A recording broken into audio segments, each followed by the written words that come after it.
அவர்கள் இந்துக்களை ஒன்று சேருகிறோம் என்று சொன்னார்கள், சேர்க்க மாநாடு என்று சொன்னார்கள். கூட்டணியே ஒன்று சேர்ந்ததா இல்லையா என்றால் கேள்விக்குறியாகிவிட்டது. அதுதான் அதனுடைய விளைவு. இந்திய வரலாற்றில் ஒரு ஒப்புமையற்ற பிரதமர் வந்தார் என்று சொன்னால் அது சமூக நீதி காவலர் விபி சிங் அவர்கள்தான்.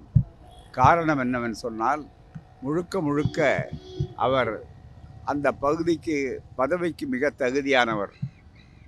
பிளாட்டோ ஒரு முறை ரிப்பப்ளிக் என்று சொன்ன தன்னுடைய மிகப்பெரிய ஒரு ஆய்வு நூலில் பதவிக்கு யார் தகுதியானவர் என்ற ஒரு கேள்வியை கேட்டு அதற்கு ஒரு பதில் சொன்னார். இது நீண்ட காலமாக வரலாற்றில் பதிவாகி இருக்கிற ஒரு செய்தி. யார் பதவியை விரும்பாதவர்களோ அவர்களுக்குத்தான் அந்த முழு தகுதி இருக்கிறது என்று சொன்னார்கள்.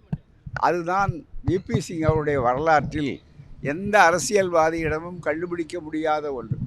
இரண்டாவது முறை ஐக்கிய முற்போக்கு தேசிய ஜனநாயக முன்னணி மிக முக்கிய அளவிற்கு அவர்கள் அமைத்த கூட்டணி வெளிய அளவிற்கு கொஞ்சம் வெளி ஆதரவை வரக்கூடிய சூழ்நிலை இருந்தாலும் கூட அப்போது ரெண்டாவது முறை இந்தியாவுடைய அத்துணை தலைவர்களும் விபி சிங் அவர்கள் தேடி நாடி சென்று நீங்கள்தான் மீண்டும் பிரதமராக வர வேண்டும் என்று அவரை வற்புறுத்தினார்கள். ஆனால் அவர் மறுத்துவிட்டார். மீண்டும் வற்புறுத்துவதற்காக இவர்கள் செல்லுகிறார்கள் சொன்ன உடனே அந்த தேர்வு நடக்கிற வரையில் அவர் எங்கே இருக்கிறார் என்று தெரியாத அளவிற்கு அவர் வேறொரு இடத்துல தன்னை மறைத்து கொண்டார். பிறகுதான் வெளியே வந்தார். அந்த அளவிற்கு பதவியை விரும்பாத மக்கள் மன்றத்தை சேவையை மட்டுமே கருதியவர்.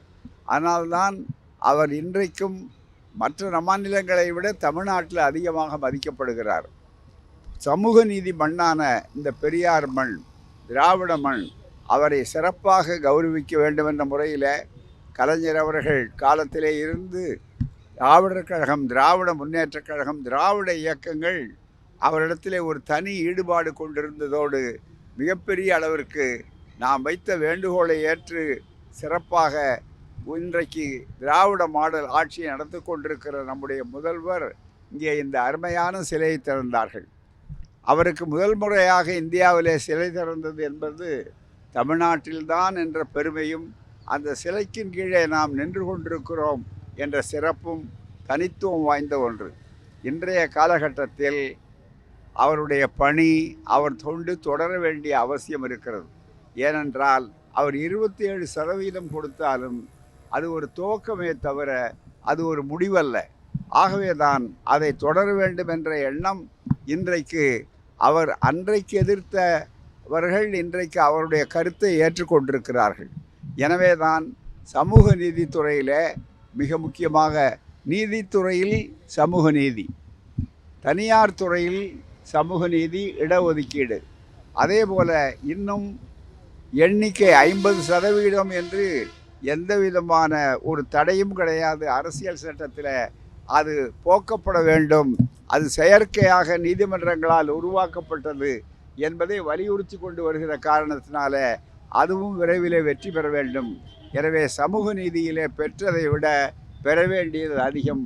அதை நோக்கி நாம் செல்ல வேண்டும் என்பதுதான் அவருடைய சிலைக்கு கீழே நின்று எடுத்துக்கொள்ளுகின்ற சூளுரையாகும். நன்றி.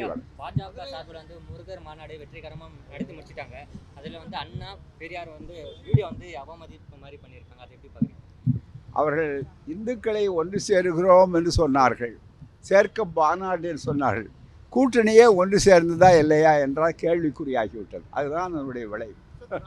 செய்திகளை உடனுக்குடன் தெரிந்து கொள்ள கீழ்கண்ட கேபிள் மற்றும் டிடிஎச் நெட்வொர்க்குகளில் எம்நாடு செய்தி தொலைக்காட்சியை காணுங்கள். பாதகம் செய்பவரை கண்டால் நாம் பயம் கொள்ளலாகாது பாப்பா. மோதி மிதித்துவிடு பாப்பா, அவர் முகத்தில் உமிழ்ந்து விடு பாப்பா. அண்மை செய்திகளை உடனுக்குடன் தெரிந்து கொள்ள இணைந்திருங்கள் எம்நாடு தொலைக்காட்சியுடன்.